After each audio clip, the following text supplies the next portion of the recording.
The morning light spilled over my land, casting golden stripes across the fields as I stood on the porch, coffee in hand, soaking in the rare peace. Inside, my 12-year-old daughter, Emma, was quietly sketching the horses she loved. Then my phone buzzed. A message from a neighbor. "Something's going down at your gate." I stepped outside and saw her, Marilyn Stokes, HOA president, storming down the dirt path in high heels that weren't made for country ground. She walked like she owned everything she looked at. Behind her marched a swarm of neighbors, phones raised, live streams rolling. A megaphone crackled to life. "James Carter, I know you're in there." Her voice grated like metal. "Your daughter trashed the community gardens last night. We demand accountability." Emma had appeared beside me before I even turned around. Eyes wide, lips trembling. The accusation was absurd. Worse, it was a setup. That morning, I'd found our fence slashed clean open. A calculated move to let the horses loose. And now Marilyn was here, stirring up a mob, blaming Emma to force my hand. She gave me 5 minutes. Hand over my daughter or she'd call the police. She didn't know who she was threatening. Marilyn had ruled over Willow Creek for years, weaponizing HOA rules like a dictator. She'd pressured several families into selling low, conveniently to buyers with ties to developers, buyers who seemed to reward her handsomely. My land was next, 50 acres she'd never touch. Just 2 days earlier, she issued a bogus violation against me. Something about the barn not fitting the rural aesthetic. I'd ignored it. That was a mistake. I walked to the gate slowly. Her face twisted into a grin as she held up a crumpled violation letter. 5 minutes, Carter," she screeched.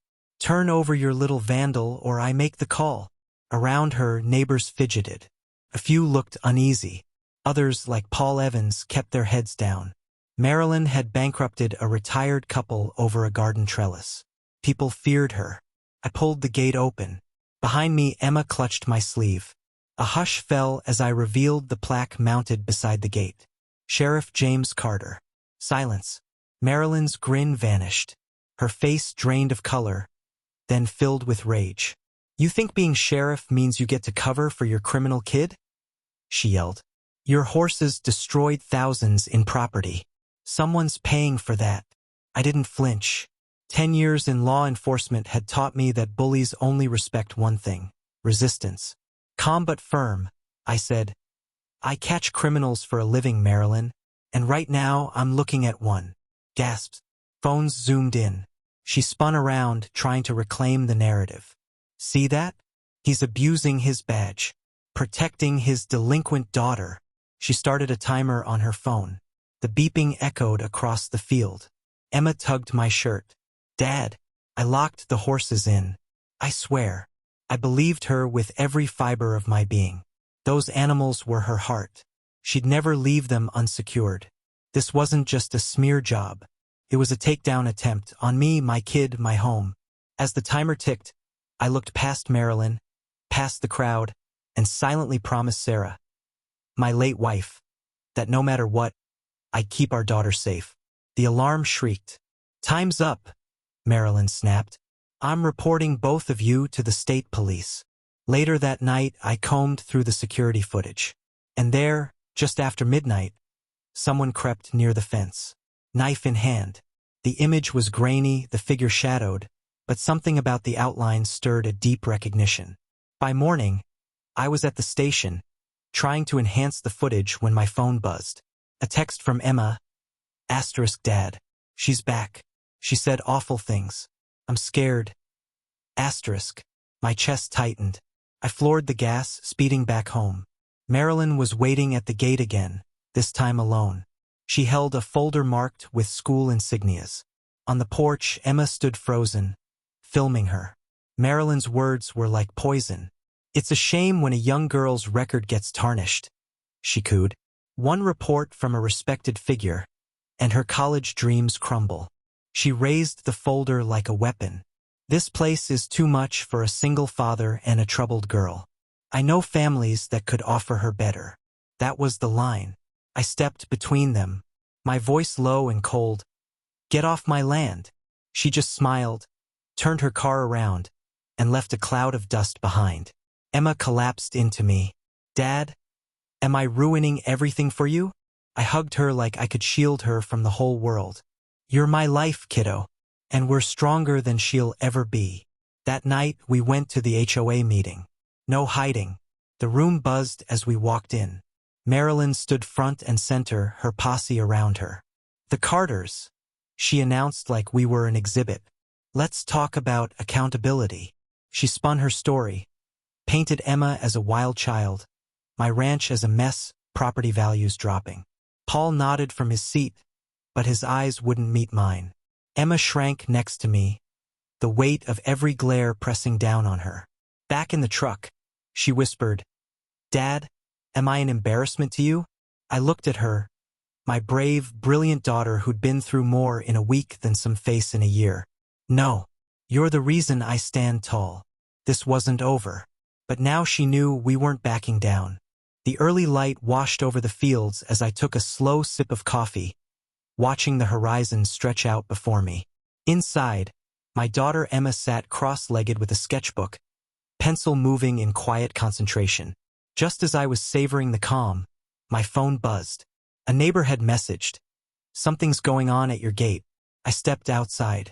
There she was, Marilyn Stokes, head of the HOA, striding down the gravel path with a bullhorn in hand and heels sinking into the dirt like she owned the land beneath her. Her voice cut through the still morning air, shrill and dramatic. Later, I tried to soothe Emma. You're everything to me, I told her. Marilyn's just afraid of how strong we are together. Still unsettled, I made a call to Deputy Mike Torres. Look into her background. She's too obsessed with this place. No need to tell me twice, Mike said. Already on it. She's done this before. Pressured folks to sell. That evening, Emma approached me, eyes cautious but proud. I recorded what she said today. Is that okay? Pride rose in my chest. My little girl outwitted a grown bully. But just as we were settling in, my phone lit up again. You won't be able to protect her forever. No name. No number.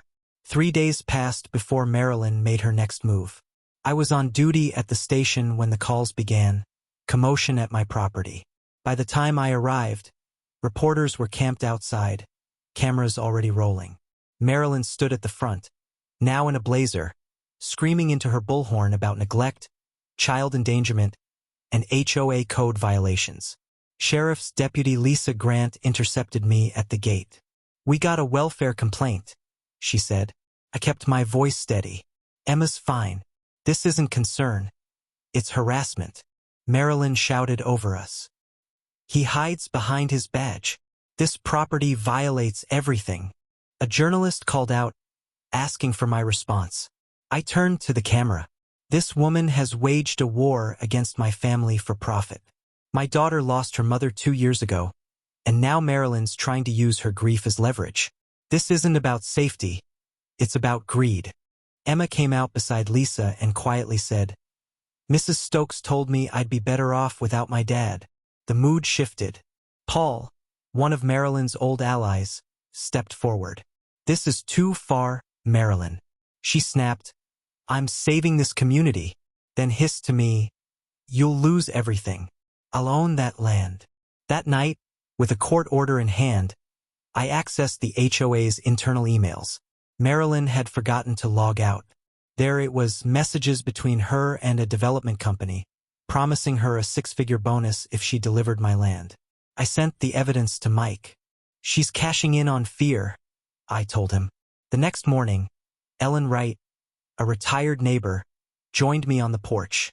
She did the same thing to the Garcias 4 years ago, she said. Bullied them out, then got her payout. She sipped her coffee. I have records, but she's lawyered up. Just then, Ellen's phone buzzed. She read the message aloud. My house. 5 minutes. Or I file that lawsuit again. She went but called later giddy. I acted scared. Let her run her mouth about your ranch. Her laptop was open. I forwarded everything to Mike. Meanwhile, Paul showed up again, visibly shaken. She's planning something for the town meeting. She's going to accuse you of abusing your position. I signed something supporting her. But I didn't know it was like this. That night, a package arrived at my door. Inside was a photo of Emma with a red X drawn over her face. I barely slept. The mayor summoned me at dawn. Serious allegations, James. Come in. When I got to her office, Marilyn sat there smirking. She'd gathered signed complaints, twisted everything I'd done into corruption. She's turned this into a personal vendetta. The investigator, Karen Holt, told me. I've reviewed your case, the mayor said sadly. You're suspended. Badge and weapon now. I walked out, gut hollow. 2 decades of service gone in minutes. Back home, Emma cried. People online are saying you're not safe, she whispered. I held her close. In the barn, I gripped a photo of Sarah, my late wife. I'm failing her, I whispered to the horses. Mike stopped by that evening. They won't let me speak on your behalf. Karen says I'm biased. She's digging deep. Says this case is exposing systemic cracks. Later, I found Marilyn alone at the HOA building, staring at an old photo of her husband in a locket. Her face softened. This town's all I've got, she murmured before snapping the locket shut and retreating into her paperwork. For a moment, she seemed fragile, but the danger lingered. I'm not strong enough, I told Mike. She's tearing everything apart. The town hall was packed and streaming live. The room buzzed with tension. Marilyn stepped up holding new evidence. Property listings, child service reports, all twisted to imply Emma needed to be taken from me. I won't let his ego destroy our community, she said. That's when Ellen stood. Enough. She played a clip. Marilyn plotting my removal, scheming against Ellen, bragging about control. Then came the emails, solid proof of shady deals and bribes. Gasps rippled through the crowd. Paul stood again. I signed her papers, but not for this. Then Emma stepped forward. She played her own recording. Marilyn's voice, cruel and clear. Your daddy's done, little girl. I'll take you myself. Silence. Lisa Grant approached slowly. Marilyn Stokes, you're under arrest for harassment and conspiracy. As Lisa cuffed her, Marilyn stumbled, her skirt catching and tearing. She screamed, I'm the real victim. The locket clattered open, her husband's face staring up as she was led away. The video of her meltdown exploded online. HOA tyrant exposed by brave girl went viral. My suspension was lifted. My badge was returned. The state built a full racketeering case. Her attorneys quit. From jail, she posted a teary video claiming innocence, but the Garcias and others flooded the web with their own proof. Marilyn's bail was denied due to intimidation threats. She was sentenced to 5 years. Ellen took over the HOA, dismantling Marilyn's toxic rules. Paul pushed reforms. Emma and I launched Freedom Ranch, a riding program to help kids find strength through horses. At the launch, Emma led the first group out to the stables, her confidence shining. The crowd applauded. Marilyn tried to break us, but she made us stronger. And this town remembered who we really were.